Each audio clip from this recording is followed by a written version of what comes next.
It used to be when we were developing key art, for Right. example. We'd sit around a room, 5 or 6 people, artists would show a number of different versions, and we'd vote on it, and then that was the art, and that went out Right. for a long time. Today, because you can get data back and test on it, I'm finding 2 different schools of thoughts. Yeah. People that are still like that way and want to go that way, Right. and other people that are much more open to testing. I kind of want to marry both. I mean, when I start working on a show, I actually lay out a strategic plan before we even start looking at the art.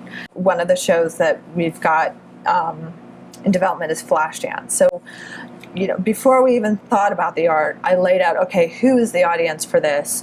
What are the problems with the show? What are the strengths about it? All of those kind of Sure. basic, take all the emotions out and let's see what this means. And then from there, the creative comes. So if I have a strategic plan and sort of a little bit of a guide, then we can get all creative and we can find all of these different solutions, but take away the ones that don't speak to that strategic plan. So another example is when we were working on Pump Boys, which ended up not coming in, the key art, we knew that we were talking to women. We knew that was going to be the core audience of this. And that's, we knew we were also talking to women that were probably 45 plus. We had all of these demographics of who this audience member was going to be. The key art ended up being the back of a guy's jeans with a harmonica and a knife and fork sticking out of it. And we were looking at 2 pieces of key art. One was a guy's backside and one was a woman's backside. And, we went right back to the strategic plan. Who are we speaking to? We're speaking to women. Okay, then we have to use the guys. Do you know?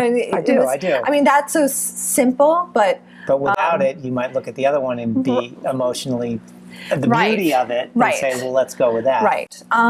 So, yeah, I mean, I think the problem with Broadway is we don't have enough money to really do a whole lot of measuring beforehand. I mean, it costs to really test art. It costs a hell of a lot of money.